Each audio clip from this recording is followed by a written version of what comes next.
Assalamualaikum warahmatullahi wabarakatuh. Kami dari kelompok 10 mata kuliah kurikulum pembelajaran anak usia dini akan mempresentasikan pendekatan, strategi, dan model pembelajaran anak usia dini. Di sini saya Halwa Qurratul Angin sebagai moderator sekaligus pemateri ketiga, dan rekan saya Dede Nur Safa'ah sebagai pemateri pertama dan Rika Nurhaliza sebagai pemateri kedua. Langsung saja ke pemateri. Pendekatan pembelajaran. Pendekatan pembelajaran dapat diartikan sebagai titik tolak atau sudut pandang kita terhadap proses pembelajaran yang merujuk pada pandangan tentang terjadinya suatu proses yang bersifat masih sangat umum. Di dalamnya mewadahi, menginspirasi, menguatkan, dan melatari metode pembelajaran dengan cakupan teoritis tertentu. Terdapat dua jenis pendekatan, yaitu yang pertama, pendekatan pembelajaran yang berorientasi atau bersifat pada siswa atau student-centered approach. Yang kedua, pendekatan pembelajaran yang berorientasi atau berpusat pada guru atau teacher-centered approach. Secara khusus, pendekatan dilakukan dalam PAUD biasanya menggunakan yang pertama, pendekatan high scope. Pendekatan high scope dikembangkan oleh David Weichart. High scope mulai digunakan tahun 1962. Digunakan studi longitudinal sampai sekarang berusia 40 tahun. Studi ini menyebutkan bahwa anak memiliki hubungan sosial dan emosional yang baik. Program ini melibatkan anak sebagai pembelajar aktif yang memberikan kesempatan pada anak untuk memilih sendiri aktivitas bermainnya.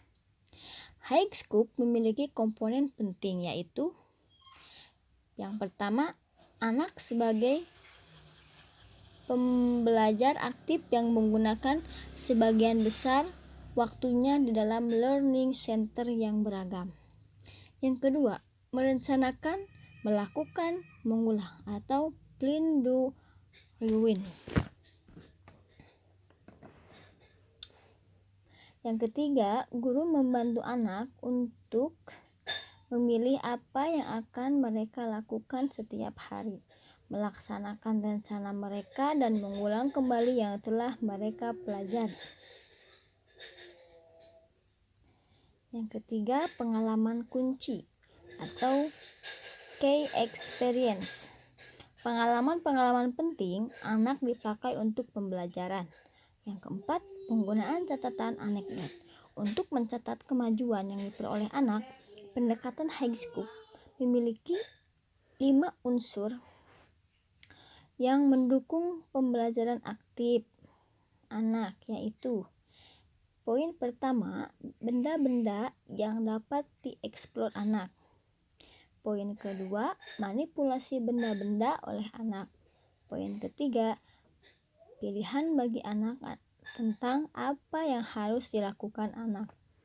Poin keempat, bahasa anak. Dan poin kelima, dukungan oleh orang dewasa.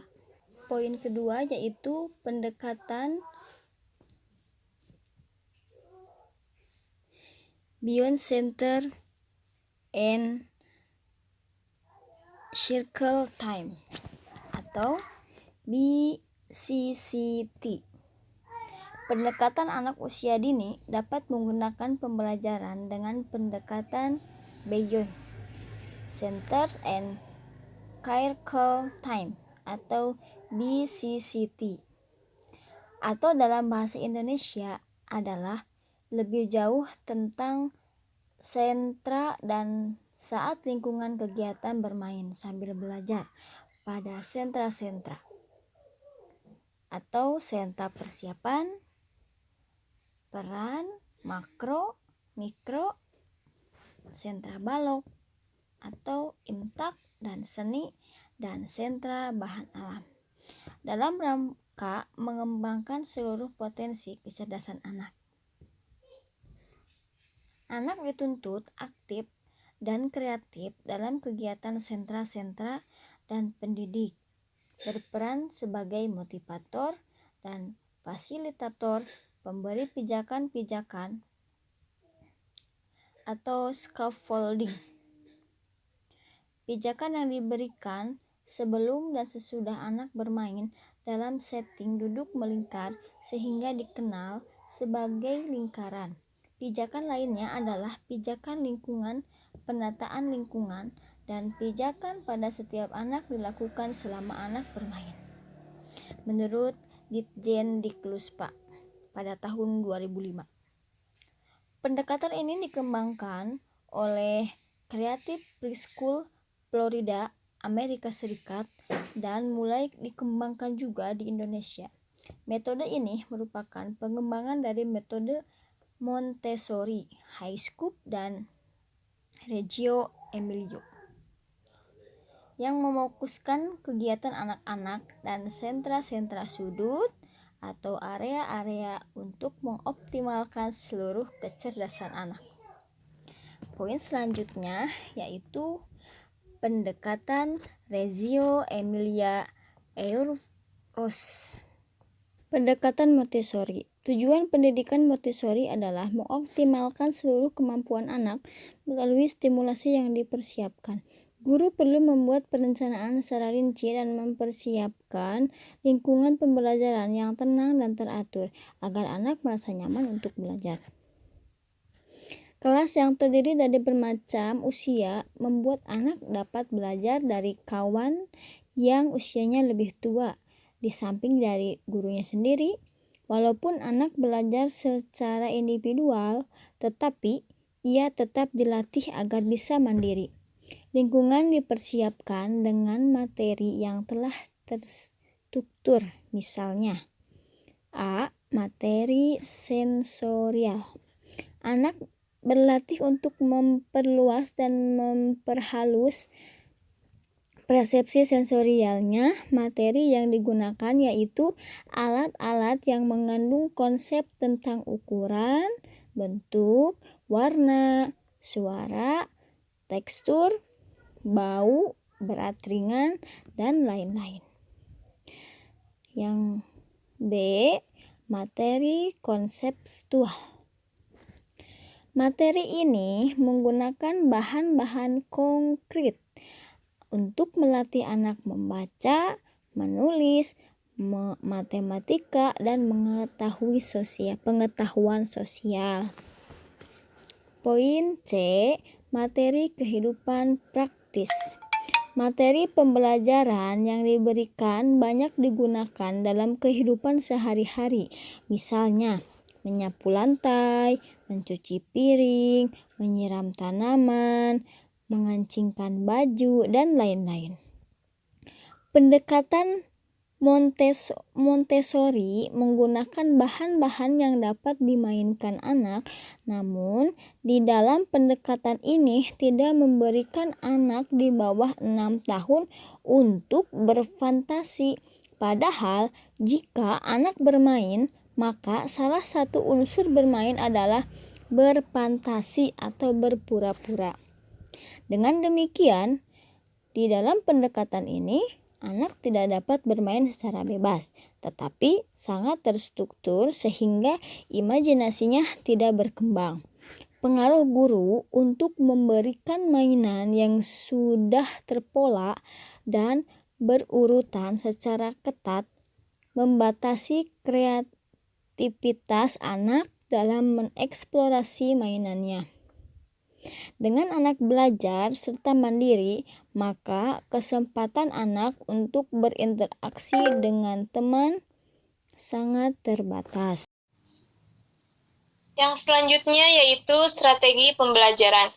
Strategi digunakan untuk memperoleh kesuksesan atau keberhasilan dalam mencapai tujuan.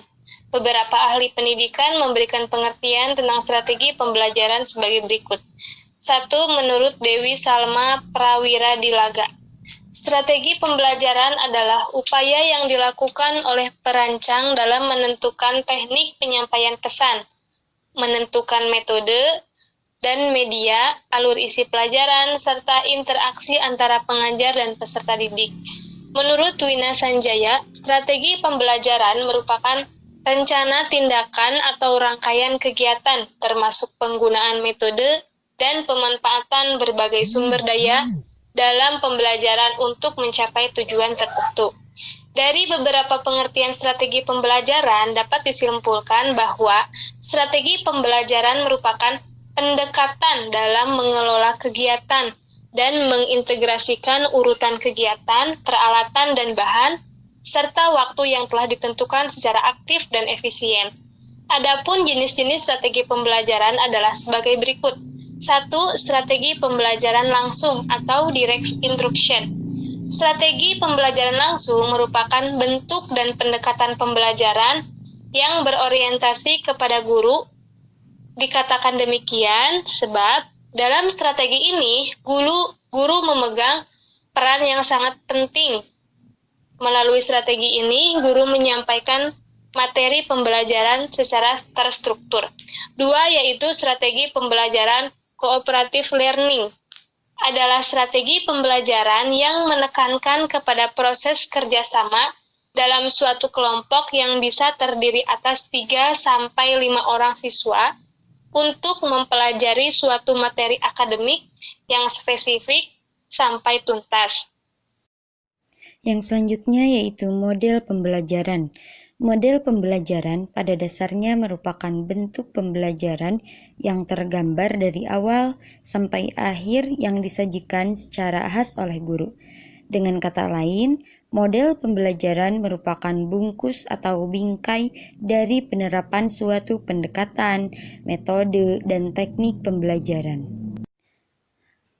Ada juga model pembelajaran baru, hasil pengembangan dan improvisasi pendidikan disesuaikan dengan kebutuhan dan kebudayaan negara, yaitu 1. Model pendidikan holistik berbasis karakter, dikembangkan oleh Ratna Megawangi, PhD pendiri Indonesia Heritage Foundation. Model pendidikan ini menerapkan teori-teori sosial, emosi, kognitif, fisik, moral, dan spiritual.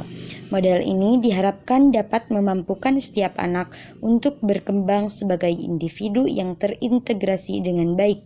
Pendidikan holistik berbasis karakter bertujuan untuk membangun seluruh dimensi manusia dengan pendekatan pada pengalaman belajar yang menyenangkan dan inspiratif untuk anak-anak. 2. Model pembelajaran atraktif. Tujuan pokok dari pengembangan PAUD atraktif ini ialah mengembalikan dan menempatkan PAUD pada fungsinya yang hakiki sebagai sebuah taman. Lalu, cara memilih pendekatan, strategi, dan model pembelajaran. Ada 2 hal yang perlu dicermati dalam hal ini, yaitu 1. Strategi pembelajaran merupakan rancangan, tindakan, atau rangkaian kegiatan, termasuk rancangan penggunaan metode dan pemanfaatan sebagai sumber daya atau kekuatan dalam pembelajaran. 2. Strategi disusun untuk mencapai tujuan tertentu. Upaya mengimplementasikan rencana sudah disusun dalam kegiatan nyata agar tujuan yang telah disusun tercapai secara optimal, disebut metode. Dalam satu strategi dapat digunakan beberapa metode. Misalnya, strategi ekspositori bisa digunakan metode ceramah sekaligus metode tanya jawab atau bahkan diskusi. Dengan demikian, strategi berbeda dengan metode. Strategi menunjuk pada sebuah perencanaan mencapai sesuatu, sedangkan metode adalah cara yang dapat digunakan untuk melaksanakan suatu strategi. Istilah lain yang mirip dengan strategi adalah pendekatan. Pendekatan dapat diartikan sebagai titik tolak atau sudut pandang kita terhadap proses pembelajaran. Strategi dan metode pembelajaran yang digunakan dapat bersumber atau tergantung dari pendekatan tertentu. Roy Killen 1998 mencatat 2 pendekatan dalam pembelajaran, yaitu pendekatan yang berpusat pada guru dan pendekatan yang berpusat pada siswa. Nah, kesimpulannya yaitu pendekatan pembelajaran dapat diartikan sebagai titik tolak atau sudut pandang kita terhadap proses pembelajaran yang merujuk pada pandangan tentang terjadinya suatu proses yang sifatnya masih sangat umum. Di dalamnya mewadahi, menginspirasi, menguatkan, dan melatari metode pembelajaran dengan cakupan teoretis tertentu. Terdapat dua jenis pendekatan, yaitu satu pendekatan pembelajaran yang berorientasi atau berpusat pada siswa, dan dua pendekatan pembelajaran yang berorientasi atau berpusat pada guru. Strategi pembelajaran merupakan pendekatan dalam mengelola kegiatan dengan mengintegrasikan urutan kegiatan, peralatan, dan bahan, serta waktu yang digunakan dalam proses pembelajaran untuk mencapai tujuan pembelajaran yang telah ditentukan secara aktif dan efisien. Ada beberapa jenis strategi pembelajaran, yaitu strategi pembelajaran langsung, strategi pembelajaran kooperatif, learning, strategi pembelajaran problem solving, strategi mengulang, strategi elaborasi, dan strategi organisasi. Model pembelajaran pada dasarnya merupakan bentuk pembelajaran yang tergambar dari awal sampai akhir yang disajikan secara khas oleh guru. Dengan kata lain, model pembelajaran merupakan bungkus atau bingkai dari penerapan suatu pendekatan, metode, dan teknik pembelajaran. Terima kasih. Wassalamualaikum warahmatullahi wabarakatuh.